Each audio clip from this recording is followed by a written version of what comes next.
तो ये वो लम्हा है जब ईरान ने अमेरिका के पेट्रियट एयर डिफेंस सिस्टम पर हमला कर दिया। जी हां, सही सुना आपने।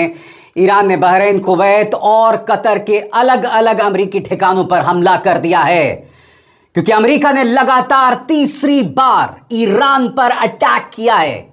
यानी कि साफ तौर पर अब यह सीज फायर पूरी तरह से बेमानी हो गया है। मैं बार बार कह रहा हूं, हम धीरे धीरे धीरे जंग की तरफ बढ़ नहीं रहे हैं, दौड़ रहे हैं लगातार। इस बीच मुश्तबा खामेनी ने कहा है कि मैं अपने पिता की मौत का बदला लूंगा। यानी कि माहौल जो है वो किसी भी कीमत पर सॉल्यूशन की तरफ नहीं बढ़ रहा है। और सबसे बड़ी बात, जो बड़ी खबर आज की है, लगातार तीसरी रात, यही कहा चाहे तीसरी बार अमेरिका ने स्ट्राइक्स किया। जवाब में बहरीन, कुवैत और अब कतर में भी हमले किए गए, क्योंकि कतर में लगातार सिक्योरिटी अलर्ट्स जारी किए जा रहे हैं। लोगों से कहा जा रहा है कि आप अपने घर के अंदर रहें, किसी ऐसी जगह पर ना जाए जहां पर आकर मिसाइल गिर सकता है। ये तमाम चीजें हो रही हैं, मगर जो बड़ी खबर आ रही है वो ये कि स्ट्रेट ऑफ हॉर्मुज पूरी तरह से बंद कर दिया गया है। ईरान ने इस बात का ऐलान किया है कि हमने स्ट्रेट ऑफ हॉर्मुज बंद कर दिया है। इससे पहले कि मैं आपको बताऊं कि पेट्रियट एयर डिफेंस सिस्टम पर किस तरह से ईरान ने हमला किया, the big breaking news on your screens. Tasnim news agency के मुताबिक ईरान की IRGC ने दावा किया है कि अमेरिका के हमलों के जवाब में अपनी कार्रवाई के दूसरे फेज में उसने कतर में अमेरिकी अल उदैद एयर बेस के फाइटर जेट्स के रखरखाव और मरम्मत केंद्र और कमांडर सेंटर को बैलिस्टिक मिसाइल से तबाह कर दिया है। सही सुना आपने। IRGC दावा कर रहा है कि उसने अल उदैद में हमला किया और वहां पर अमेरिकी जेट्स के रखरखाव के लिए जो पूरी फैसिलिटी है उसे डिस्ट्रॉय कर दिया। मगर सबसे पहले दोस्तों, मैं आपको हमले का वो लम्हा दिखाना चाहता हूं जो बहुत अहम है। मैं आपको बतलाना चाहता हूं, प्रेस टेलीविजन का एक वीडियो है जो ये दावा कर रहा है कि in response to continued US attacks on southern Iran, the Iranian army launched drone strikes targeting a Patriot air defence system in Kuwait, Bahrain, Qatar, इन 3 जगहों पर ईरान ने हमला किया। आइए देखते हैं वो लम्हा जब गद्र मिसाइल के जरिए ईरान ने हमला किया और पेट्रियट एयर डिफेंस सिस्टम को बर्बाद कर दिया, जैसे कि वो दावा कर रहा है।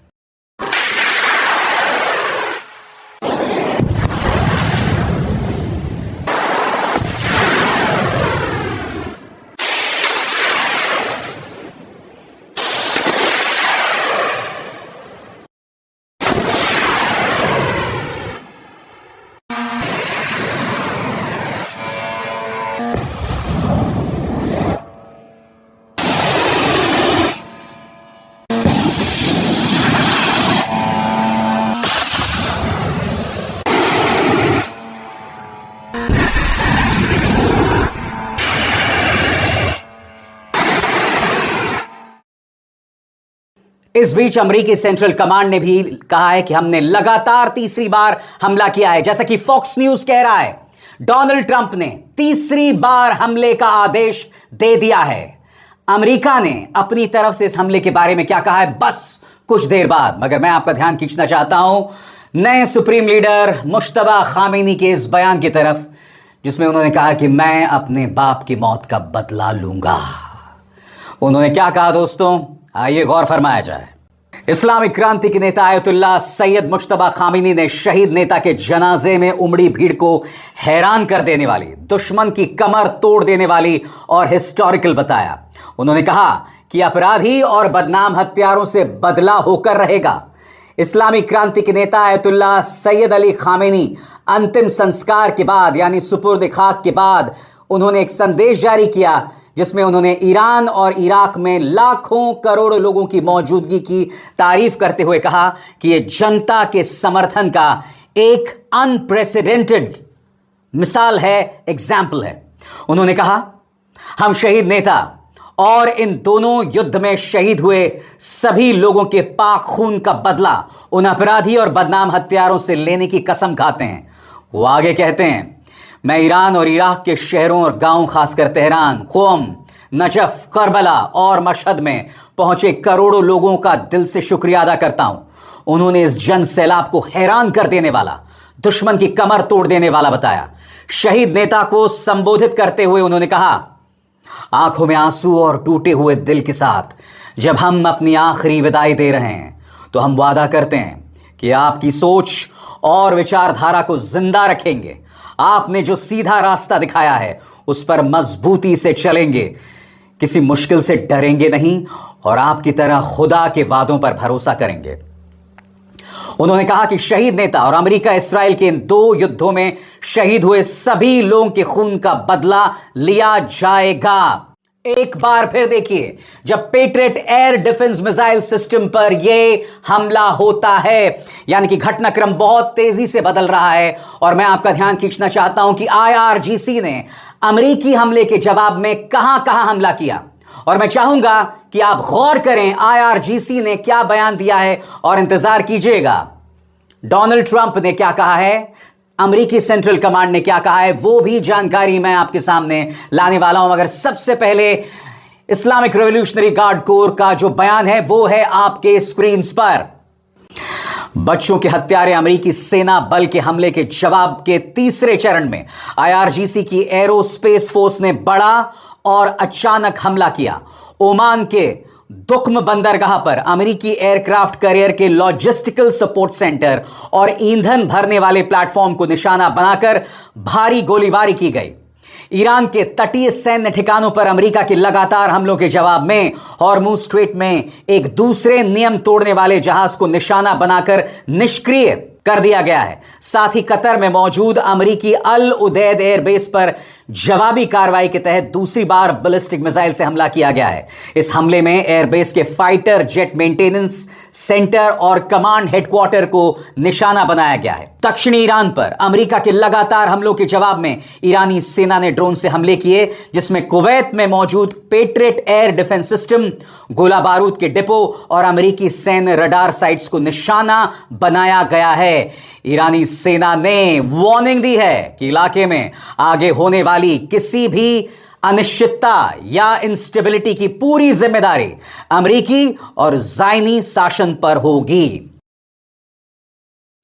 और जैसा कि आप देख सकते हैं, ईरान कह रहा है ब्रिंग इट ऑन, अगर हिम्मत है तो और हमले करो, हम उसका जवाब देंगे। दोस्तों, मगर आप जानते हैं यह सब इतना आसान नहीं होने वाला है। मैं बार बार कह रहा हूं, कोशिश ये होनी चाहिए कि हम सॉल्यूशन की तरफ बढ़ें, समाधान की तरफ बढ़ें।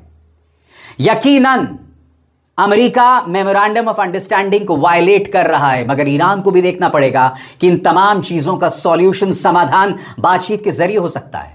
अब असर क्या हुआ है? अब ईरान ने ऐलान कर दिया है कि स्ट्रेट ऑफ हॉर्मुज पूरी तरह से बंद हो गया है। IRGC नेवी का यह बयान, straight of Hormuz closed until US ends regional intervention, यानी कि अमेरिका जब तक क्षेत्रीय हस्तक्षेप यानी इलाकाई दखल जारी रखेगा, स्ट्रेट ऑफ हॉर्मुज बंद रहेगा। और स्ट्रेट ऑफ हॉर्मुज के बंद रहने को लेकर क्या खबरें आ रही हैं, आइए उस पर भी गौर फरमाया जाए। On your screens, Islamic revolutionary guard core की नौसेना ने घोषणा की है कि हॉर्मुज स्ट्रेट को अगले आदेश तक बंद कर दिया गया है। उन्होंने कहा, जब तक अमेरिका इस क्षेत्र में अपना दखल खत्म नहीं कर देता तब तक यह बंद रहेगा। शनिवार को जारी किए गए बयान में IRGC ने कहा कि विदेशी ताकतों के गैर कानूनी दखल के बाद जो हालात पैदा हुए हैं, उसके बाद यह फैसला लिया गया है। बयान में कहा गया, हॉर्मुज स्ट्रेट को अगले आदेश तक बंद कर दिया गया है। और अब एक जरूरी संदेश, सच के इस सफर में मेरा साथी बनिए, मेरा चैनल ज्वाइन कीजिए और इनमें से एक विकल्प, एक ऑप्शन चुनिए। शुक्रिया। और मैं आपको बतलाना चाहता हूं दोस्तों, अमेरिका ने 140 टारगेट्स, CNN की इस खबर को देखिए, अमेरिका ने 140 टारगेट्स पर हमला किया है। और मैं आपको बतलाना चाहता हूं, अमेरिकी सेंट्रल कमांड ने यह लंबा चौड़ा बयान दिया है। और साथ ही गौर कीजिएगा दोस्तों, इस बारे में फॉक्स न्यूज क्या कह रहा है आपके स्क्रीन पर। फॉक्स न्यूज का कहना है, breaking, president Donald Trump has directed a third round of US strikes against Iran this week after the Islamic Revolutionary Guard Corps attacked a commercial cargo ship transiting the Strait of Hormuz. मगर मैं आपका ध्यान खींचना चाहता हूं दोस्तों, अमेरिकी central command ने दरअसल बयान क्या दिया है। इस बयान में आपको पता चलेगा कि दरअसल हमला कहां कहां किया गया है, ईरान के किन जगहों को निशाने पर लिया गया है आपके स्क्रीन पर। आज अमेरिकी समय के मुताबिक शाम 7:15 बजे अमेरिकी सेंट्रल कमांड ने इस हफ्ते तीसरे दौर के हमले शुरू किए। सेंटकॉम का कहना है कि यह कार्रवाई इसलिए की गई क्योंकि आईआरजीसी ने हॉर्मुज स्ट्रेट से गुजर रहे साइप्रस के झंडे वाले कंटेनर M/V GFS गैलेक्सी पर हमला किया। सेंटकॉम के मुताबिक जहाज का एक आम नागरिक क्रू मेंबर लापता है। जहाज में आग लग गई है और इंजन को भारी नुकसान हुआ है, इसलिए वो अपनी यात्रा आगे जारी नहीं रख सकता। सेंट्रल कमांड ने कहा, पहले भी कारोबारी जहाजों पर हमले के बाद ईरान को मेमोरेंडम ऑफ अंडरस्टैंडिंग का पालन करने का एक और मौका दिया गया था, लेकिन ईरान ने ऐसा नहीं किया। इसलिए अमेरिका अब ईरान को इसकी भारी कीमत चुकाने पर मजबूर कर रहा है। सेंटकॉम के मुताबिक इन हमलों का मकसद ईरान की उस काबिलियत को कमजोर करना है जिससे वो स्ट्रेट ऑफ हॉर्मुज पर लगातार हमले कर रहा है, और उन्होंने कहा कि हम अपने राष्ट्रपति के आदेश का पालन कर रहे हैं। सबसे बड़ी बात दोस्तों, यह जानना बहुत जरूरी हो जाता है कि पूरे मिडिल ईस्ट में क्या हो रहा है, क्योंकि इस बार ईरान ने जो जवाबी कार्रवाई की है वो कतर तक पहुंच गई है। जी हां, कुवैत, बहरीन पर हमला किया जा रहा था, बहरीन की 5th फ्लीट पर लगातार हमला हो रहा था, और अब कतर के अल उदैद एयरबेस पर भी हमला हुआ है। लिहाजा आपके जहन में सवाल होगा कि पूरे मिडिल ईस्ट में दरअसल चल क्या रहा है।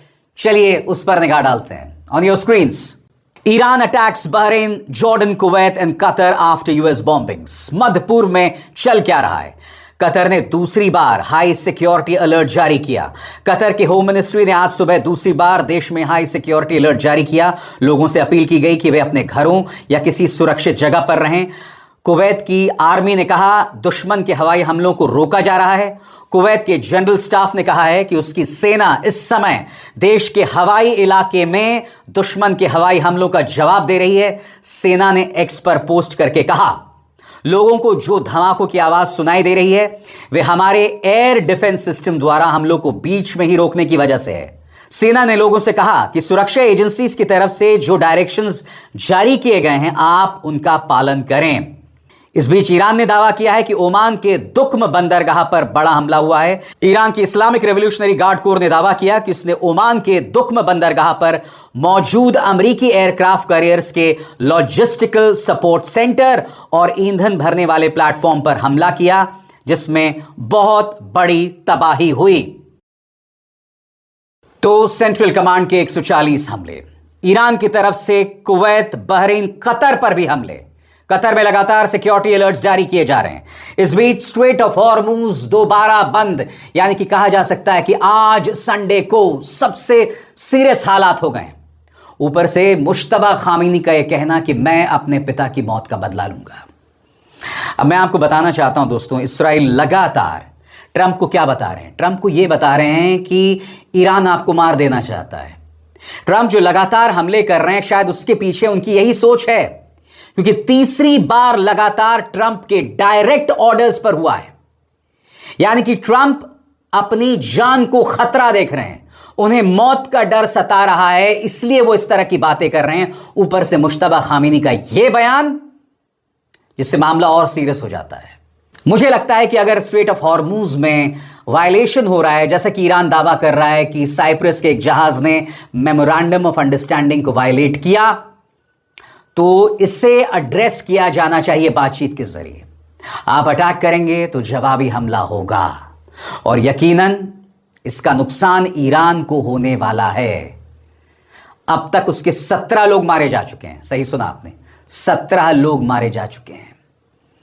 और अगर यह वॉर शुरू हो जाता है तो आप जानते हैं डोनाल्ड ट्रंप सिर्फ मिलिट्री बेसिस पर निशाना नहीं साधेंगे, वो जानबूझकर न्यूक्लियर साइट्स पर निशाना साधेंगे, स्कूल्स पर निशाना साधेंगे, स्टेडियम्स, घरों को निशाने पर लेंगे। और आप जानते हैं इसका सबसे बड़ा नुकसान किसे होने वाला है। इसलिए कहीं ना कहीं ईरान को अपनी तरफ से पुख्ता संदेश देना पड़ेगा, मगर बगैर वायलेंस के। हमारा मकसद क्या होना चाहिए? जंग रुके या जंग लगातार भड़कती रहे? जंग लगातार भड़कती रहे, यही तो इस्राइल की सोच है, ताकि न सिर्फ ईरान बल्कि पूरा मिडिल ईस्ट बर्बाद हो जाए। मगर हां, मुकाबला यहां ईरान से है। वो ईरान जो लगातार टिका हुआ है, वो ईरान जो लगातार जवाब दे रहा है। अभिसार शर्मा को दीजिए इजाजत। नमस्कार।